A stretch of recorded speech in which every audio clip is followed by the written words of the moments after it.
What's up, metalheads? My name's Jamie. This is the Blades and EDC channel. Thank you guys so much for being here. I really do appreciate it. If you're new, please consider subscribing. And if you enjoy this video, hit that like button for me.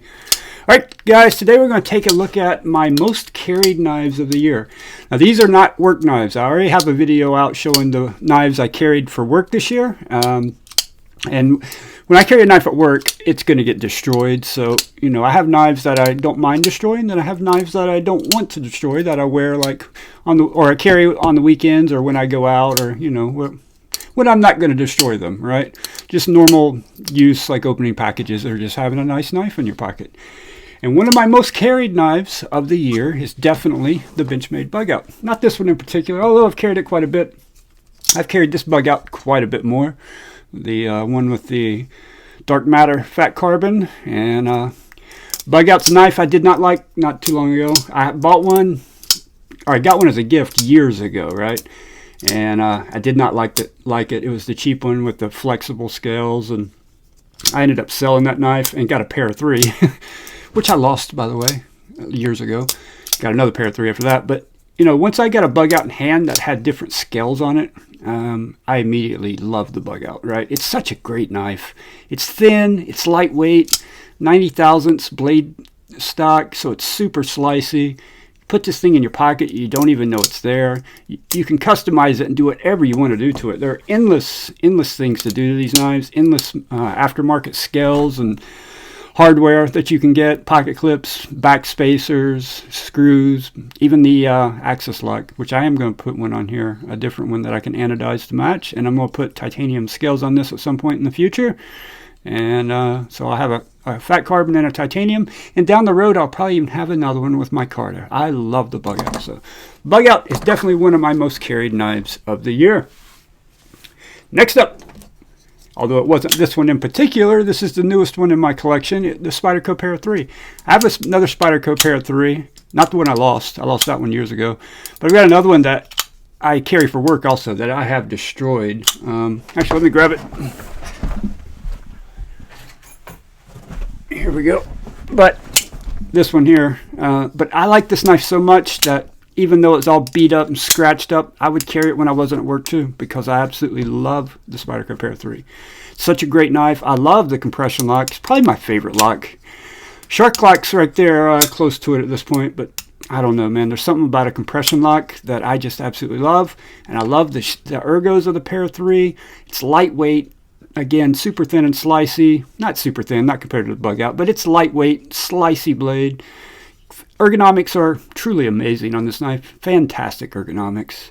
This one kind of like the Hinder. It looks the way it looks, so it feels the way it feels in your hand, right?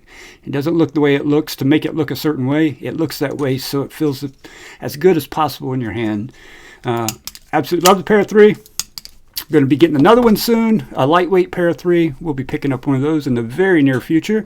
And when I get that lightweight, I'm actually going to take this blade off and put it on the lightweight.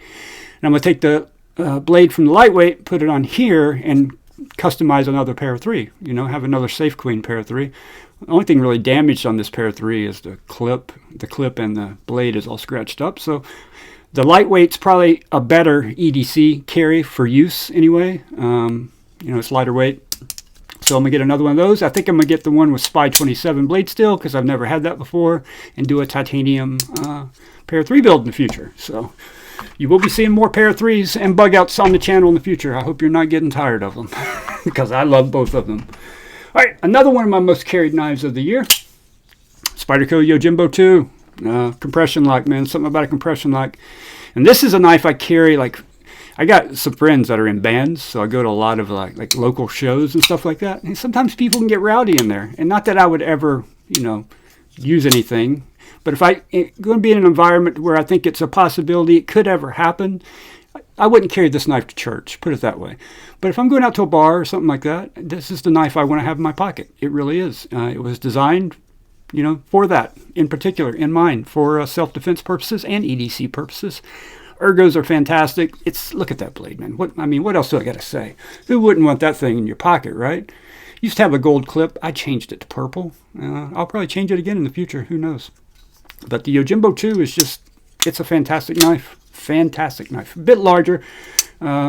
probably the largest knife I carry on a regular basis is the Yojimbo 2. All right, next up, the AD20.5. This one in particular, I've carried the living crap out of this knife.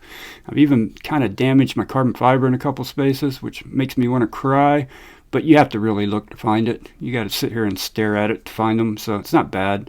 But this thing is just fidgeting monster. If you're a fidgeter and you don't own one of these yet, what are you waiting on? Get one, trust me, you'll love it. I will say out of the box with the Grivery scales that comes on, it doesn't feel all that great, but this is another one. There's endless stuff out there to customize it. Whether you want micarta, carbon fiber, or titanium, or aluminum, you can do whatever you want. And this one's been getting a lot of carry time lately. This one has the OG Goat scales and backspacer, lynch clip, and Flatanium thumb studs. This is the one that's been getting the most pocket time recently. It's a little bit thinner. This is the Skinny Goat, and these are Rip's Garage Tech scales and backspacer on this one. It's thicker, a little bit thicker, I think. Actually, maybe not. Yeah, it's definitely thicker. So both are great knives. Get a lot more blade length with the clip point over the shark's foot, but yeah, awesome knife. Fantastic. Highly recommend it. Highly recommend it. If you're wanting one to customize and you've never customized a knife before, this might be the best one to start with, just because there's so many options. It's so fun to play with. It's just it's different too. That lock is so different. And, I love it.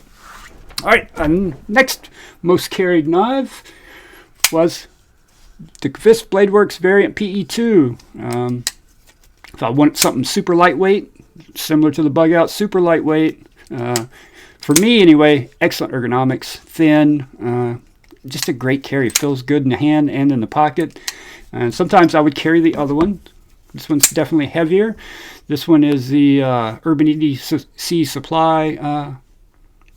I can't remember what you call this milling, but it's their milling, Sigaha or something like that, some Japanese word that I can never remember the name of it, and probably have never pronounced it right once. But love this knife. You guys know that. I'm actually selling one of these if anybody's interested. A brand new one in the box, not with the milling, but a titanium one.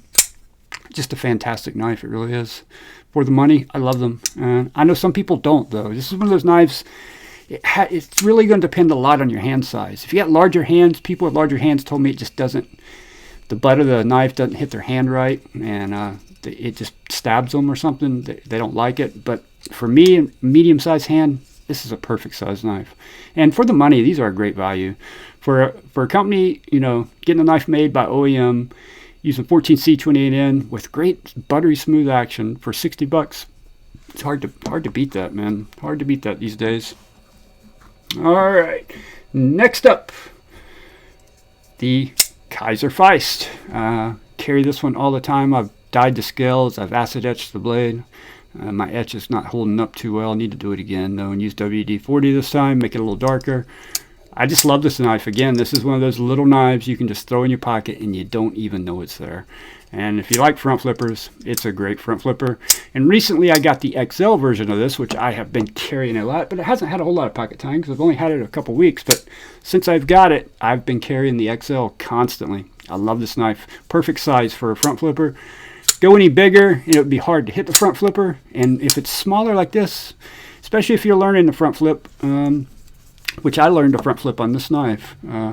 Occasionally it'd go to open, you'd miss it, and I'd poke myself in the hand. So you don't have to worry about that with this one, really. You got a little more blade length there. All right, and last but certainly not least, and there are others I've carried too. These are just the ones I've carried the most. The Tactile Rockwall. This one finds its way in my pocket on a very regular basis. This one makes me feel like I'm classy, you know what I mean? Gives you that classy gentleman feel. I am a gentleman, but I'm not very classy. So, but yeah, it's a great knife, man. Made in the USA. Just beautiful, beautiful work done by Tactile. I'm so excited to see what they do in the future. I know they got the Axis lock coming out called the Maverick. It looks quite a bit bigger than this though, and that's kind of can be a little disappointing. I don't know. I think it's going to be too big for me. I hope they make a smaller version. You know, closer to the Bugout size with the Axis lock would be amazing. But the Rockwall is just one of those knives. Man, it's so good. It's done so right. I mean, they just nailed it with this thing. It's beautiful. The action is amazing. Buttery smooth. perfect detent. Pocket clip works fantastic. It's just a great knife. Great knife. And this whole top row up here, I just realized that the whole top row is made in the USA. So all made in the USA stuff. Got lots of pocket time. And we got some China stuff down here, but that's all right. We ain't hating on China. China does some fantastic work, which you're going to be seeing some knives in the future here on the channel made in China that are just that have blown me away. A couple of these knives that you're going to be seeing in the future, they're just Jeezys. Tell you, Riyadh, man, they're on another level. Let's just put it that way. All right, guys, I think that is going to wrap it up. Like I said, there are others like the Mini Sheepdog, Penguin, Manix 2, the Kulix. There's others I've carried a lot, but these are the ones that I just continually gravitate towards. I want one of these in my pocket, or two sometimes. Sometimes I'll have two of these in my pockets. And great knives. I highly recommend every one of these knives. I think you would, if you ever had any of them, you'd be happy with all these. All these are fantastic choices. And if you want to customize these 3 or 4, this one, these two, those, yeah, endless options out there to make it your own. All right, guys, thank you so much for watching. Which knife did you carry the most this year? Which one stayed in your pocket the most? Comment below, let me know, and I'll see you guys on the next one.